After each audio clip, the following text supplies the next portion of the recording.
All right, buckle up, because we're about to dive deep into a thought experiment that'll genuinely make you question everything you think you know about getting back to nature. Picture this, mate. You've somehow managed to hit the big rewind button on human history, and suddenly you're plonked down 50,000 years ago, smack bang in the middle of the African savannah. No phone, no ginsters, pasty, no proper cup of tea. Just you, completely starkers, utterly alone with that brilliant, highly evolved brain of yours, but absolutely nothing else. No comfy shelter, not a flicker of fire, not a single tool. It's just you against a world that, let's be honest, is absolutely gagging to make you its next meal. Could you even last a single day out there? Honestly, truly, it's fascinating, isn't it? Millions of us these days absolutely love escaping into nature documentaries, packing up the tent for a camping trip, or heading off on some grand outdoor adventure. We romanticize this whole simple life of our prehistoric ancestors, don't we? We picture ourselves as these rugged, self-sufficient hunter-gatherers, living off the land, relying solely on our wits. Maybe even looking a bit like Bear Grylls, but probably with more mud. But here's the brutal, unvarnished truth of it. The reality of Paleolithic life was light years away from any reality TV show you've ever binged. Modern archaeology, the proper science of digging up the past, reveals that our Stone Age ancestors faced challenges that would absolutely flatten most of us within a mere matter of hours.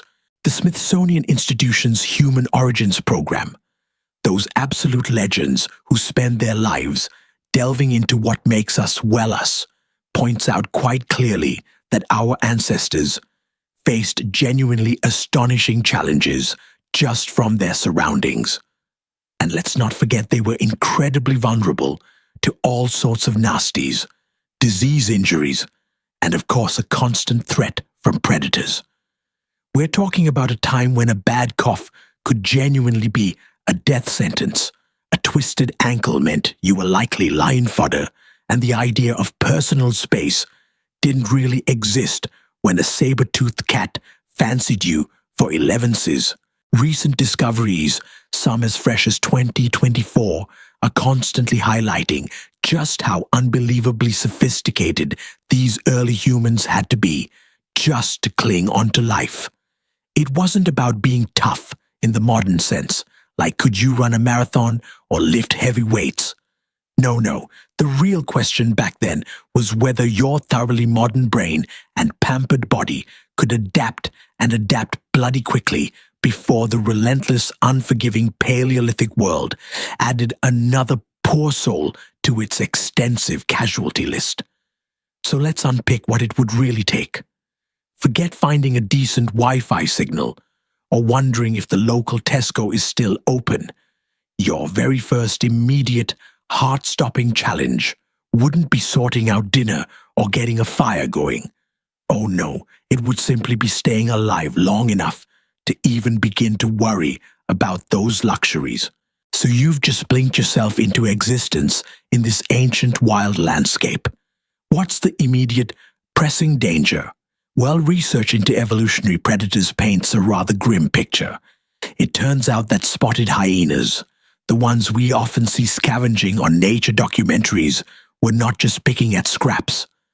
They regularly preyed on baboons, and in some regions, even on humans. Now imagine their extinct cousin, the short-faced hyena pachyrhacota. This wasn't some scrawny dog. It was the size of a bloody lion, and had a jaw that could practically swallow your head whole. You wouldn't stand a chance.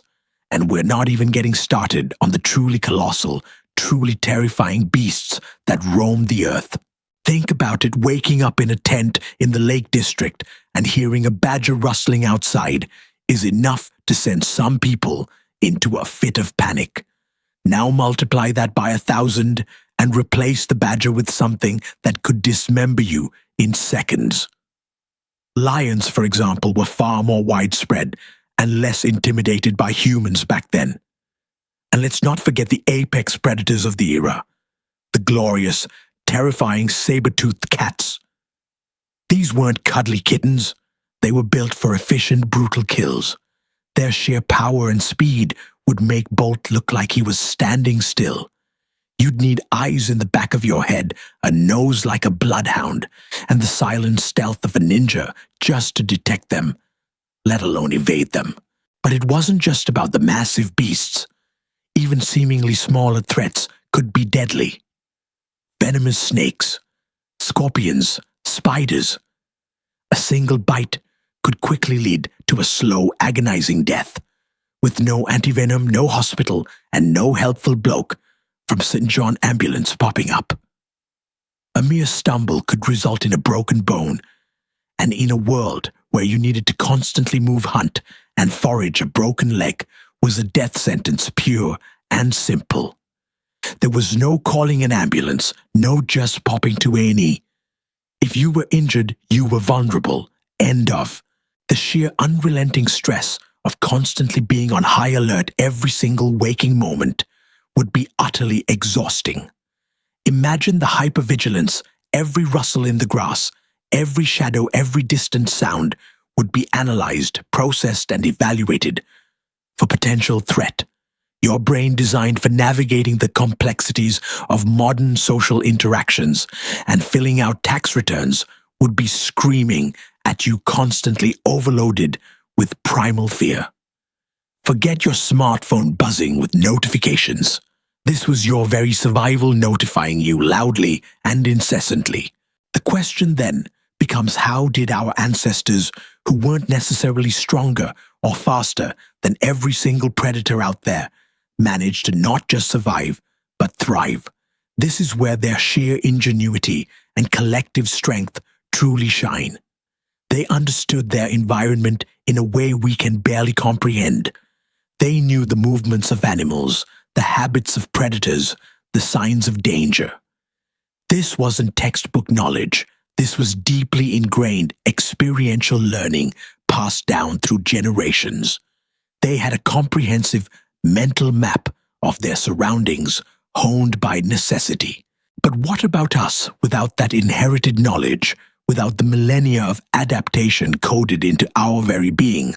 We'd be like a fish out of water, or rather a highly educated but utterly clueless human in a world designed to kill them. We might know how to use a microwave or navigate the London Underground, but how does that help you when a dire wolf is looking at you like a tasty snack? It doesn't. Our reliance on technology has in many ways blunted our raw survival instincts. We've outsourced many of these essential skills to tools and systems. Consider for a moment the sheer physical demands. Even if you escaped a predator, you'd be running for your life across uneven, dangerous terrain, likely barefoot. One wrong step and it's a sprained ankle, a broken bone, or a deep gash. Infection would set in rapidly. No antibiotics, no sterilized bandages, no pain relief beyond gritting your teeth.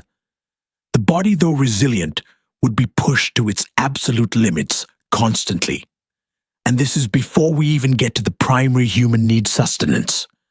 Your modern diet, full of highly processed foods, would leave you utterly unprepared for the nutritional requirements of a hunter-gatherer lifestyle. Your stomach, accustomed to a steady supply of whatever's on offer at your local supermarket, would struggle immensely with raw meat, unfamiliar plants, and sporadic meals. You'd be constantly hungry, constantly searching. And the search itself is fraught with danger. Identifying edible plants from poisonous ones, tracking wary animals, understanding the seasonality of food sources. This is a university degree in itself, earned through generations of trial and error, often with deadly consequences. Our ancestors weren't just randomly picking berries. They had a sophisticated understanding of botany, an innate pharmacy of natural remedies, and an encyclopedic knowledge of animal behavior. They knew which plants would heal, which would kill, and which were just a bit of a laugh. They understood migration patterns, animal instincts, and how to outsmart prey much faster and stronger than themselves. This wasn't luck, it was accumulated wisdom. So while we boast about our technological prowess and our global communication networks, think about what we've lost in terms of raw visceral connection to the natural world. Our ancestors were the ultimate survivalists, not because they were superhumans, but because their very existence depended on an intimate life or death understanding of their environment. They were specialists in survival, honed by millions of years of evolutionary pressure. We, on the other hand, are specialists in comfort, convenience, and complicated coffee orders. The disparity is stark, isn't it? We can order pretty much anything we want to our door with a few taps on a screen. Our ancestors had to earn every single calorie, every single drop of water, every single moment of safety. It puts our complaints about slow broadband or a delayed train into perspective, doesn't it? They weren't just surviving, they were living at the sharp end every second of every day. And let's talk about that modern brain you're lugging around. It's fantastic for abstract thought, for inventing things, for composing symphonies, or even for understanding quantum physics. But in the Paleolithic, that brain would be absolutely screaming at you. Imagine the sensory overload, the constant smells of wild animals, the sounds of unseen threats, the feeling of vulnerability. Your finely tuned neurological system, designed for a world of soft furnishings and central heating, would be in constant panic mode. Your cortisol levels would be permanently through the roof, leading to exhaustion, impaired judgment, and ultimately a breakdown. Our ancestors, conversely, had brains exquisitely wired for survival in that environment. They had a heightened sense of awareness, a rapid fight-or-flight response, and a deep, intuitive understanding of patterns in nature. They weren't just reacting, they were anticipating, predicting, and strategizing. They developed social structures, communication methods, and cooperative hunting techniques that allowed them to overcome individual limitations. They shared resources, cared for their young, and built networks that increased their chances of survival. It was this collective effort, this tribal wisdom, that truly set them apart. In 2024, scientists have been making incredible discoveries that further illuminate the sophistication of early human societies. For instance, the uncovering of advanced tool-making techniques shows a level of cognitive ability far beyond simple stone knapping. Researchers found that early humans were intentionally selecting specific types of flint based on its properties, whether it was translucent or smooth for sharper edges or more durable for larger tools. This wasn't just grabbing any old rock, it was a deliberate, intelligent choice, indicating a sensory understanding of materials and advanced planning. They were essentially prehistoric engineers, adapting their choice of raw material to suit their stone tool morphologies and production techniques. This level of ingenuity challenges previous theories about early human intelligence and evolution. This isn't just about tools, though, it's about communication, too. Our ancestors developed intricate language networks, not just to coordinate hunts, but to share vital information about poisonous plants, medicinal herbs, and how to interact with other groups. They shared stories, beliefs, and even cultural artifacts, like the Venus of Willendorf figures found across vast distances, indicating a widespread sharing of ideas. These weren't isolated groups. They were interconnected, learning from each other, passing down knowledge from one generation to the next. This communal knowledge was their true superpower. Consider also the discovery of a 35,000-year-old ivory tool in Germany used for spinning rope. This wasn't just a basic bit of string. Researchers replicated it and found that a team of 4 could make 5 meters of incredibly strong rope in just 10 minutes. This highlights their advanced engineering skills and the collaborative effort required for survival. Imagine the uses for such rope traps, snares carrying heavy loads, building rudimentary shelters, even climbing. These weren't primitive beings. They were innovators of the highest order, creating technologies that were literally life-saving. And get this, further discoveries from 2024 showed that Homo sapiens were actually living side by side with Neanderthals in frigid northern Germany 46,000 years ago, much earlier than previously thought. This challenges the old idea that humans simply came in and wiped out Neanderthals quickly.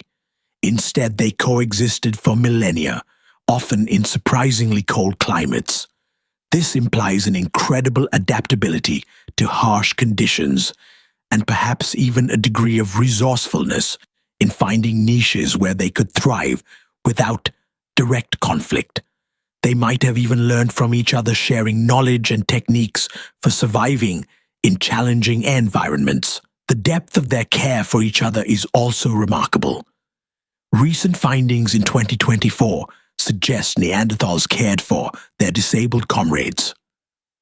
A fragment of a Neanderthal child's ear bone, nicknamed Tina, dating back up to 273,000 years ago, suggests she had Down syndrome and major hearing loss. Yet she was cared for by her community, indicating altruism and a strong sense of social support. This isn't just about survival. It's about compassion, about what it means to be truly human, even in the harshest of times. It challenges the stereotype of brutish cave dwellers and paints a picture of complex, empathetic societies. They also developed early forms of glue factories. Neanderthals in Spain, as far back as 65,000 years ago, were skilled engineers who made sticky tar in precisely controlled environments. They had hearths specifically designed to heat plant resin to make a gooey glue for weapons like spears. This shows not only intelligence, but also a collaborative effort to produce complex tools. These were minds that understood chemistry and physics at a practical, applied level, pushing the boundaries of what was possible with the resources at hand. And their burial practices, both modern humans and Neanderthals, buried their dead often with grave goods.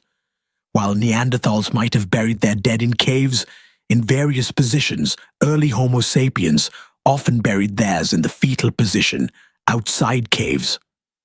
This suggests a profound connection to spirituality, a recognition of loss, and perhaps even a belief in an afterlife. These were not just physical beings. They were deeply emotional, reflective beings who mourned their losses and honored their dead. So when you consider all this, the constant threat, the raw physical demands, the sophisticated intellect, the collaborative spirit, and the deep emotional lives, it becomes clear that making it as a caveman wasn't about being a solitary grunting brute. It was about being part of an incredibly resilient, intelligent, and interconnected community. It was about shared knowledge, shared burdens, and collective survival. This profound journey of our ancestors also shaped our very biology. Think about our incredible endurance, our ability to run long distances, our highly efficient sweating mechanism. These are adaptations forged in the heat of the chase, in the relentless pursuit of prey across vast savannas. Our upright posture, our nimble hands, our ability to throw with precision. Every aspect of our physical being tells a story of survival, innovation, and adaptation. We carry the echoes of that ancient struggle in our very bones and muscles. We've traded individual capabilities for collective knowledge, haven't we? Think about it, a single individual today, without all the infrastructure of modern society, would be utterly lost. But as a collective, our knowledge and technology allow us to achieve feats our ancestors could only dream of. We've swapped personal toughness for technological power and a primitive existence for the undeniable comfort of the modern world. And while we might occasionally grumble about our morning commute or struggle to open a pickle jar, a truly first world problem, let's be honest, remember this. Yes, you are the direct descendant of the most successful champions in Earth's history. Your ancestors weren't just facing down a grumpy boss or a broken boiler. They faced down genuinely terrifying saber-toothed cats. They didn't just survive a chilly winter.